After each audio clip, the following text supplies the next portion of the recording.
What if everything you thought you knew about Russian power was missing its most important ingredient? Not ideology, not ambition, not even greed, but fear. A quiet, festering fear that sits in every Kremlin office, that shadows every speech, every crackdown, every war.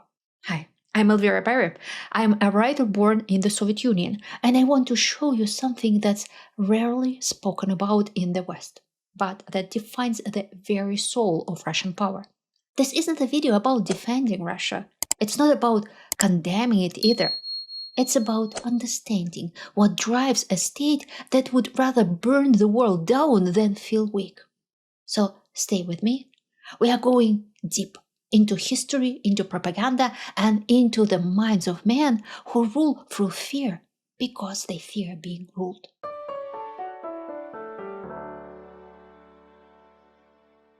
To understand modern Russia, you have to start with the trauma baked into the bones of the Soviet state at the dawn of the Cold War. World War II did not just devastate the USSR, it hollowed it out. More than 20 million dead, entire cities flattened, railroads torn apart. Yes, it was victory, but it came at the brink of collapse. And when the Western allies, once comrades in arms, quickly turned into rivals, the message in Moscow was clear. The West will always betray you. That paranoia was entirely unfounded. American nuclear weapons, NATO's creation, the Marshall Plan, all reinforced Stalin's belief that the capitalist world wasn't just hostile, it was existentially opposed to the Soviet experiment.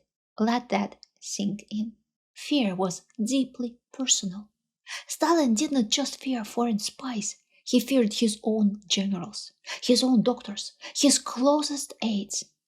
But most of all, he feared his own people, especially the battle-hardened soldiers returning from war. They had weapons. They weren't afraid of violence. And they had suffered, starved, purged, humiliated under Bolshevik policies. These were trained and well-organized men, and many had now seen what the world outside looked like. So, what does a regime do when it fears its own soldiers more than its enemies? Millions of Red Army soldiers who had never left the USSR before returned from Europe changed. Even in war-torn Poland, they saw villages in better shape than their own. My grandmother, a wartime nurse, told me how shocked she was by Polish women walking through the rubble in beautiful hats and elegant shoes. No one knew where they got them, but there were so many of them. And this was Poland, a former part of the Russian Empire, supposedly ruined by capitalism. And yet, clearly, it was doing better. Those observations planted dangerous seeds. The Soviet regime knew it, and it acted fast. It feared enemy ideas more than enemy tanks. Freedom, dissent, the quiet suggestion that it does not have to be like this. That's why the Iron Curtain wasn't just a metaphor, it was real. It was barbed wire, censorship, secret police, and relentless propaganda convincing people that the outside world is more dangerous than anything inside. Post-war repression wasn't just paranoia, it was preemption. Show trials, new purges, the Gulag overflowing with anyone who asked too many questions. What made it easier for Stalin was the sheer exhaustion of the people and their total dependence on the state. My grandmother's salary wasn't enough to buy bread at market prices. If she lost her job, she lost her food rations. That was the best case scenario. The worst? The prison camp. That's exactly what happened to my grandfather. He was a decorated military officer. He carried out secret missions in China and helped negotiate Japan's surrender in 1945. But instead of a peaceful life, he was arrested and sent north. I share his story in another video, link in the description. Even after Stalin's death, the architecture of fear remained. Khrushchev denounced Stalin's crimes, but he did not dismantle the surveillance state. Why? because even reformers feared what would happen if they relaxed control. Would the empire unravel? Would the people revolt? Every reform was laced with hesitation. Every crack felt like the beginning of the end. So fear hardened into strategy. On the surface, the USSR looked like a fortress, but inside, fear became a way of life. Children were taught to stay silent. Parents whispered in kitchens. The state reduced the supposedly proud and triumphant Soviet people to a condition of learned helplessness, infantilized, dependent, and unable to make decisions for themselves. What to read, who to listen to, where to go, what to believe, how much to work, even what to wear. Everything was dictated by invisible experts somewhere high in their Communist Party. Because the party feared one thing above all, that if people were allowed to choose freely, they might choose someone else.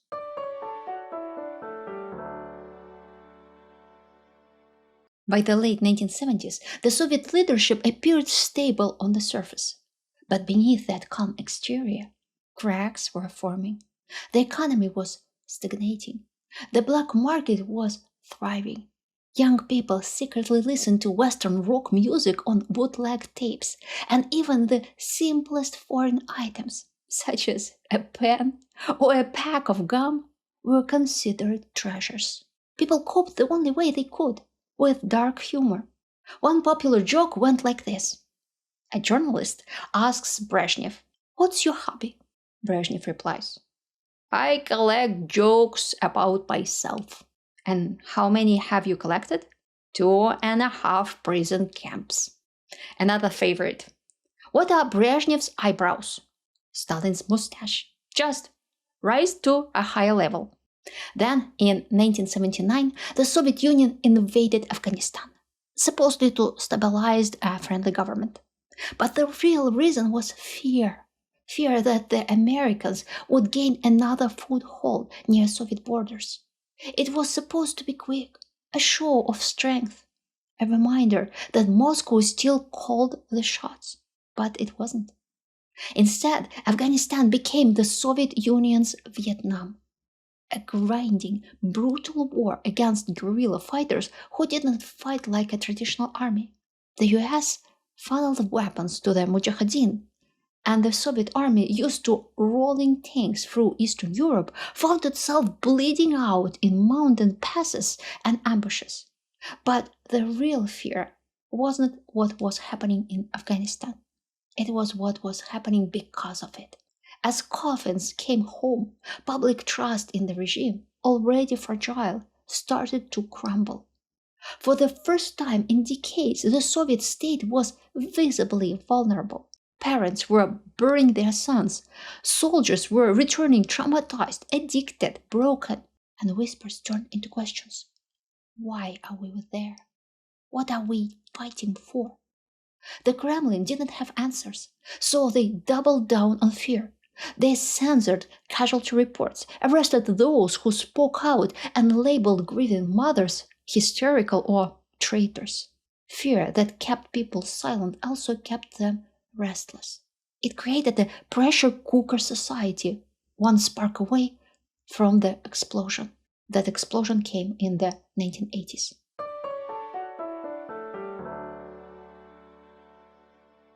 In the 1980s, the Soviet Union was a decaying empire held together with duct tape and denial. Enter Mikhail Gorbachev. Young, energetic, full of ideas. He wasn't trying to destroy the USSR, he was trying to save it. He launched perestroika, economic restructuring, and glasnost, openness. Words that sounded hopeful in theory, but in practice they unleashed a tidal wave of suppressed trauma. For decades, Soviet citizens lived under censorship and propaganda. Then, almost overnight, the truth began to surface.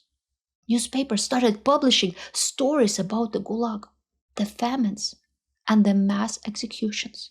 People discovered what had been done to their parents, their neighbors, and themselves. That's when I learned my own grandfather had been branded a criminal and spent years in a prison camp. Instead of bringing healing, the truth was terrifying. We realized we had been lied to our entire lives, that the sacrifices had been meaningless, that the victories we'd been taught to celebrate were built on mass graves. I was in high school then. Our history teacher, a World War II veteran, handed us copies of Solzhenitsyn's stories. They were brutal to read. I did not want to. It was too easy to picture myself in those prison camps. I wanted to shut it out, to escape into the world of French romantic novels. Thankfully, the kiosks at the train station were full of them.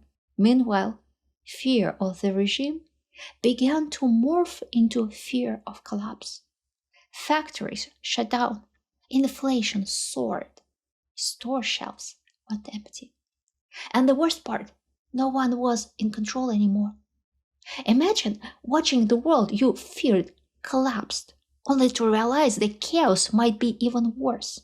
The Communist Party, once all-powerful, looked paralyzed. KGB officers did not know who to obey. Local leaders started making their own rules. Soon the Soviet Union ceased to exist. Personally, I didn't suffer much during that time. My parents managed to get by, and I was far more focused on my outfits, boys, and my dreams of becoming a writer. I didn't even realize we were poor. Everyone around us lived the same way. But for the older generation, the 1990s were brutal. Hyperinflation wiped out their savings. Organized crime surged. Former KGB officers rebranded themselves as oligarchs and warlords. People were shot over business deals. Elderly women sold their war medals just to buy bread. The rich fly to London, the poor drowned in alcohol. Fear shifted from political repression to personal survival, and that shift changed everything about what Russians craved from their leaders. That fear created a longing for order and stability. That's where Vladimir Putin comes in. But what if the man who promised stability was just another face of fear?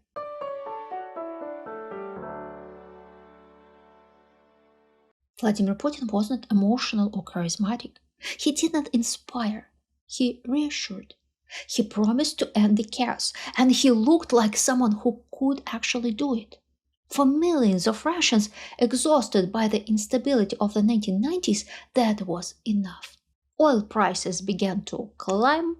The state suddenly had money, and everyday life visibly improved. Yes, people saw that this new leader had little regard for law or justice, and that his rule was no real democracy. But by then, they had already learned how to look the other way. They were tired. They were ready to believe in a better future. After all, the crackdowns didn't touch us. It was the oligarchs, the journalists, the corrupt officials, not us. Not yet. A new modern Russia emerged. Apartment blocks sprang up like mushrooms after the rain. Business was booming. Stores were full, and the cities started to look brighter, cleaner, more alive. Politics? No one really cared.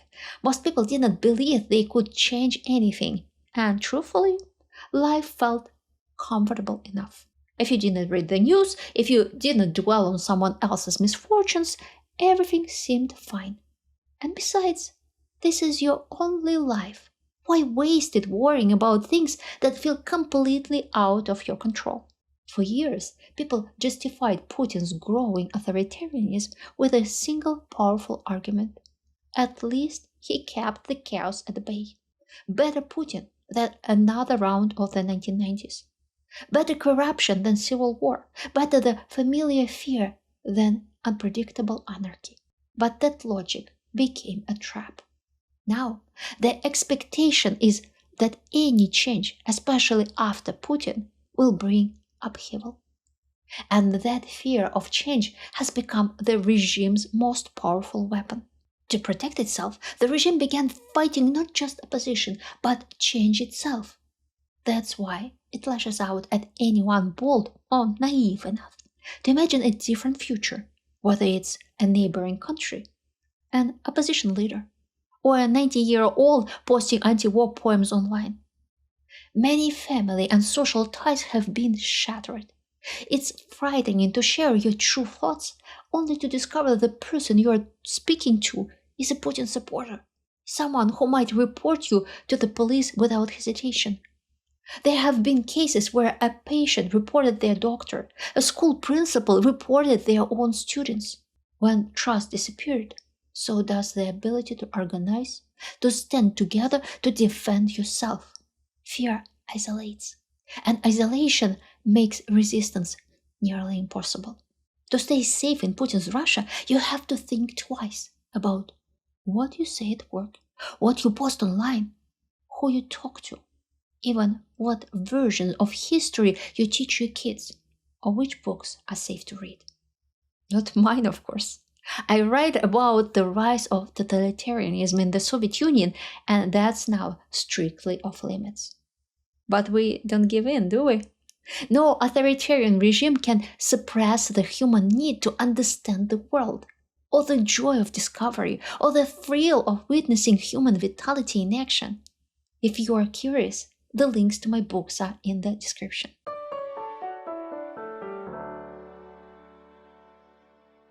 When fear becomes a tool of statecraft in the Kremlin, it inevitably spills beyond Russia's borders and into the rest of the world. Look at how the Russian government behaves on the international stage. It exports the same fear it uses to keep its own citizens in line. It threatens its neighbors.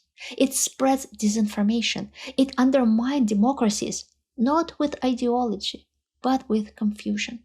Putin has no grand vision to sell the world, no ideology to rally behind. And that's precisely the point.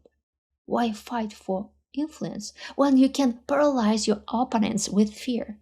Fear of war, fear of refugees, fear of gas shortages, fear of nuclear disaster, but above all, fear of uncertainty. From Syria to Ukraine to cyber attacks on Western elections, Putin's regime has mastered the strategy of chaos. Create instability, then present yourself as the necessary evil to contain it. It's a mafia tactic. Start the fire, then arrive with the only bucket of water. And just like fear inside Russia, exported fear served a purpose. It distracts and divides. And above all, it makes people in free societies question their institutions, their allies, and even their values. That's how we end up with social media campaigns whispering, maybe democracy doesn't work, or maybe NATO is the aggressor, or maybe everyone's equally corrupt.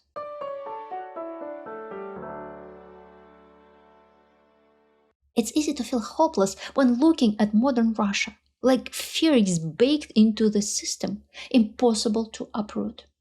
But history says otherwise. We've seen moments, brief, fragile moments, when that fear receded, when Russians took to the streets, not trembling, but shouting, singing, laughing, dreaming. We saw it in the late 1980s and early 1990s, during the collapse of the Soviet Union, when people smashed Lenin statues and demanded the truth. We saw it again in 2011, when Moscovites flooded the streets with white ribbons and chanted, "Russia without Putin." And again in 2021, when thousands of young people protested Navalny's arrest despite riot police, prison threats, and a freezing cold. These moments never lasted. They were crushed, manipulated, or slowly dissolved, but they mattered because they proved that fear is not destiny. Fear is a tool, and tool can be taken away. And when that happens, even the most imposing regime starts to wobble. It starts, as always, with belief, not in institutions, not even in democracy, but in one another. When people stop believing that everyone else is afraid, they stop being afraid themselves. That's what scares authoritarian regimes the most. not the position, not foreign pressure, but the quiet moment when the population realizes that the fear is not as universal as they've been told, that it can be shaken off, that there's a way out. Putin and the men around him turned Russia into an authoritarian state, not because they are strong. They did it because they are terrified of justice, of being seen not as heroes of destiny, but as what they are, fragile men clinging to power by suppressing the people they pretend to protect. If something here stayed with you, please consider sharing it with someone else. Subscribe if you haven't already. It truly helps this channel grow. And if you'd like to support my work more directly, you can click the join button, leave a super thanks, or buy me a coffee using the link in the description. Your support makes these videos possible, and I'm genuinely grateful you're here. Until next time, stay curious, stay thoughtful, and above all, stay brave.